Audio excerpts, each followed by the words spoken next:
जय मसीह की प्रियो। आज हम सीखेंगे 7 कलीसियाओं के बारे में, जिसके बारे में प्रकाशित वाक्य अध्याय 2 और 3 में लिखा गया है। तो आइए हम अध्ययन आरंभ करें। पिरगमुन को संदेश, पद क्रमांक 12। पिरगमुन की कलीसिया के दूत को यह लिख, जिसके पास दोधारी और तेज तलवार है। वह यह कहता है कि पिरगमुन का अर्थ है ऊंची मीनार या पूरी तरह से विवाहित। इस पत्र में प्रभु को उस जन के रूप में प्रस्तुत किया गया है जिसके पास दोधारी और चोखी तलवार है। यह परमेश्वर का वचन है जो इब्रानियों 4:12 में पाया जाता है, जिसके द्वारा वह कलीसिया में बुराई करने वालों का न्याय करेगा। पद क्रमांक 13। मैं यह जानता हूँ कि तू वहाँ रहता है जहाँ शैतान का सिंहासन है।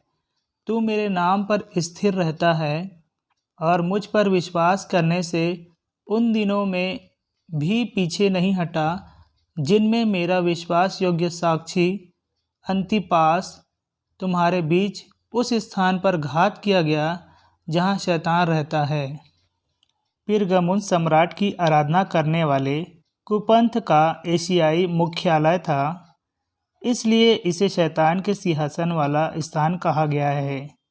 चारों तरफ मूर्ति पूजकों से घिरे होने के बाद भी यहाँ की कलीसिया प्रभु के प्रति निष्ठावान बनी रही। भले ही उसके एक विश्वासी अंतिपास को प्रभु यीशु मसीह का अंगीकार करने के कारण शहीद होना पड़ा था। वह पहला एशियाई है जिसके विषय में हम यह जानते हैं कि उसे सम्राट की आराधना करने से इनकार कर देने के कारण मार दिया गया था। पद क्रमांक 14 और 15 एक साथ देखेंगे। पर मुझे तेरे विरुद्ध कुछ बातें कहनी हैं, क्योंकि तेरे यहाँ कुछ ऐसे हैं जो बिलाम की शिक्षा को मानते हैं, जिसने बालाक को इस्राएलियों के आगे ठोकर का कारण रखना सिखाया कि वे मूर्तियों पर चढ़ाई गई वस्तुएं खाएं और व्यभिचार करें। 15।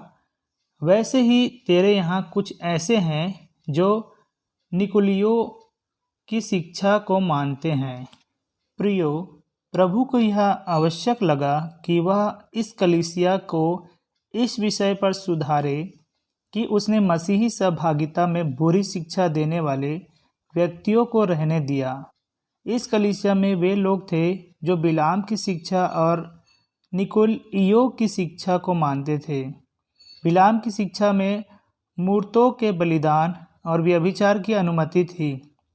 यहाँ पर भाड़े पर प्रचार करने की और भी संकेत है। निकुलियों की शिक्षा के बारे में यहाँ कुछ नहीं बताया गया है। बाइबल के अनेक विद्वानों का यह मानना है कि ये लिबर्टिनी लोग थे जो यह शिक्षा देते थे कि जो अनुग्रह के अधीन हैं वे व्यभिचार और यौन संबंधी पाप करने के लिए स्वतंत्र है। पद क्रमांक 16। अतः मन फिरा, नहीं तो मैं तेरे पास शीघ्र ही आकर अपने मुख की तलवार से उनके साथ लड़ूंगा। प्रियो, सच्चे विश्वासियों को मन फिराने की बुलाहट दी गई है। यदि वे मन फिराते हैं तो वे अपने बीच में से इन बुरे शिक्षकों को बाहर कर सकते हैं, अन्यथा प्रभु स्वयं ही इन बुरे लोगों के विरुद्ध लड़ेगा। पद क्रमांक 17।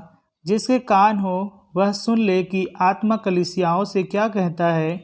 जो जय पाए उसको मैं गुप्त मन्ना में से दूंगा और उसे एक श्वेत पत्थर भी दूंगा, और उस पत्थर पर एक नाम लिखा हुआ होगा जिसे उसके पाने वाले के सिवाय और कोई न जानेगा।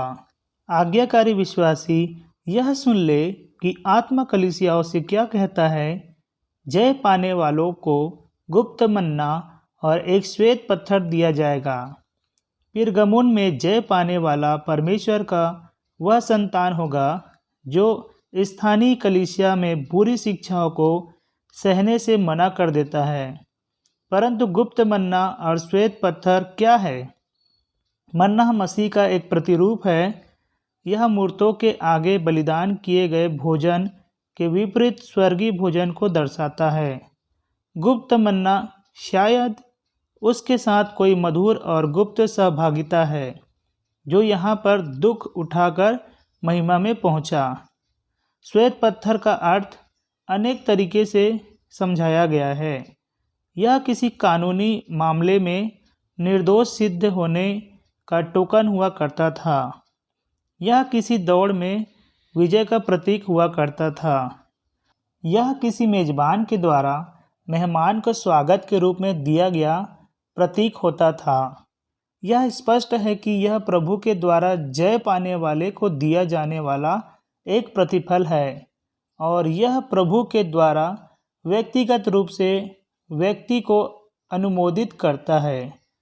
इतिहास की दृष्टि से यह कलीसिया शायद कॉन्स्टेंटाइन के बाद के समय को दर्शाती है, जब कलीसिया का राज्य के साथ पूरी तरह से विवाह हो गया था।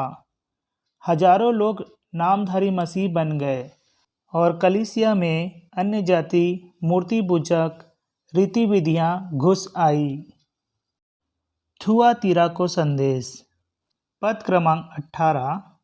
थुआतीरा की कलीसिया के दूत को यह लिख, परमेश्वर का पुत्र जिसकी आंखें आग की ज्वाला के समान और जिसके पांव उत्तम पीतल के समान हैं, वह यह कहता है कि सबसे पहले थुआतीरा का अर्थ होता है लगातार चढ़ाया जाने वाला बलिदान या चढ़ावा।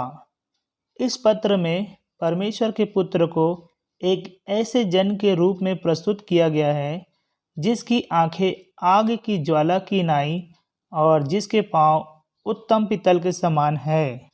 आंखें भेदने वाले दर्शन को और पीतल के पांव भयानक न्याय को दर्शाते हैं।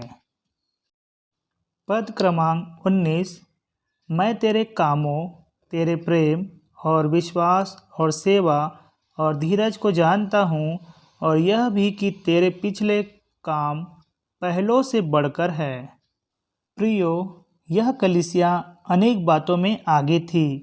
यह भले कामों, प्रेम, सेवा, विश्वास और धीरज पूर्वक सहन करने में कहीं से भी कम नहीं थी, बल्कि इसके काम घटते नहीं परंतु बढ़ते जा रहे थे।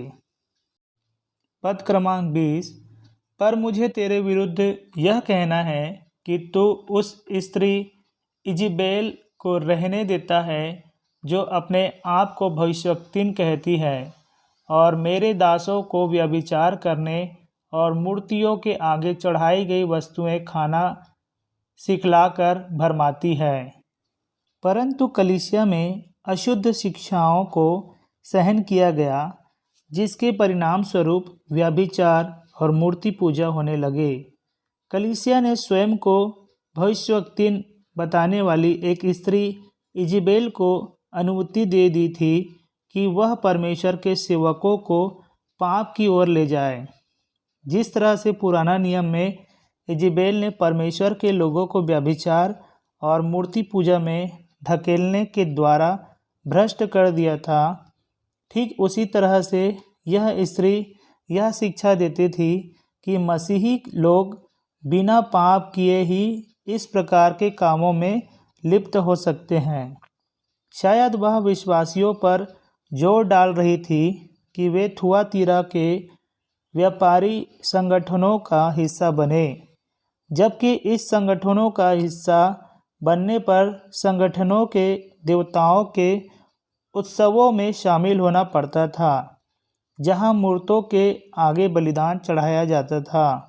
वह संसार के साथ इस समझौते को इस आधार पर सही ठहराती थी कि इससे कलीसिया का हित और उन्नति होगा।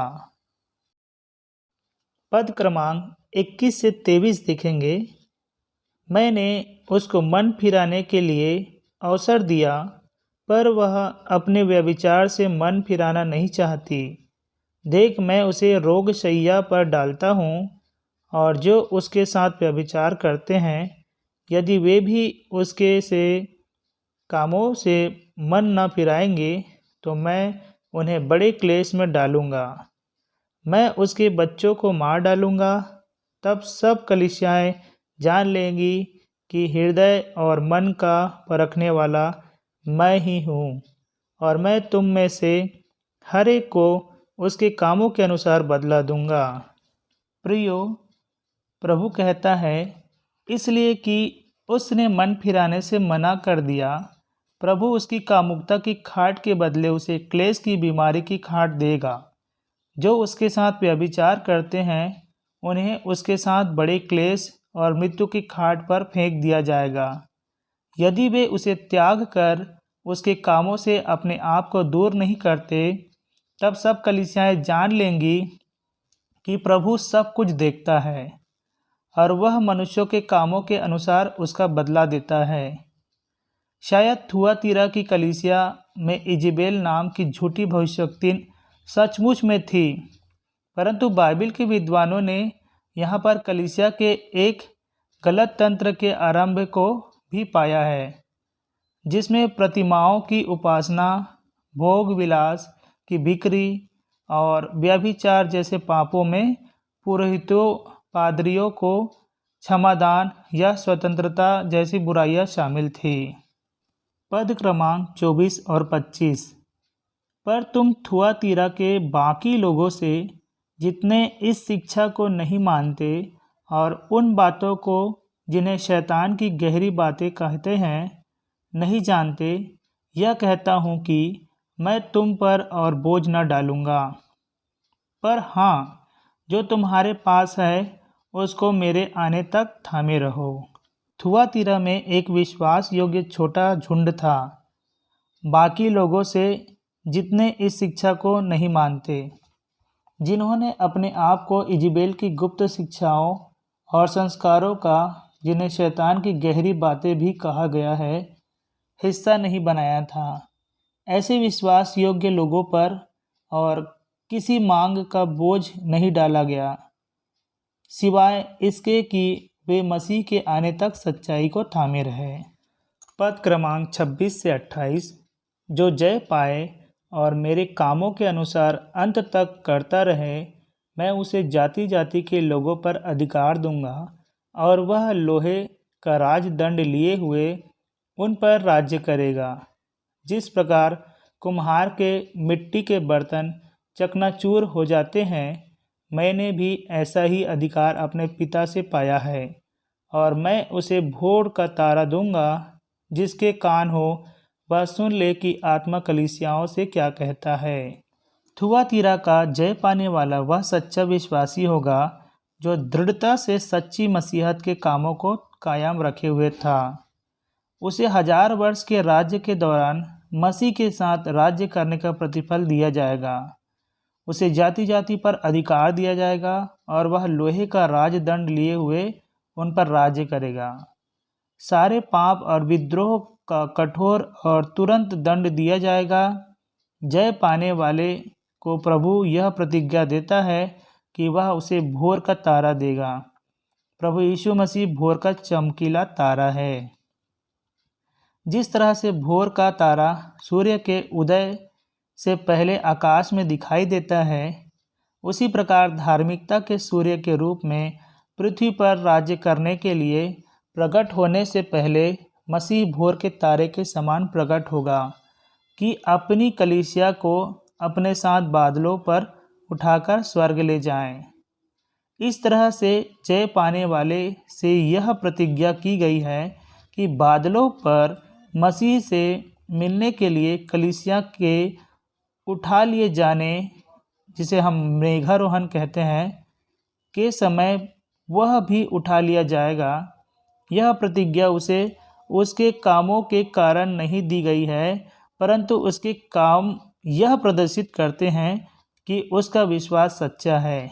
इसलिए कि उसका मन फिराव सच्चा है, उसे भोर का तारा दिया जाएगा। पद क्रमांक 29। जिसके कान हो वह सुन ले कि आत्मा कलीसियाओं से क्या कहता है।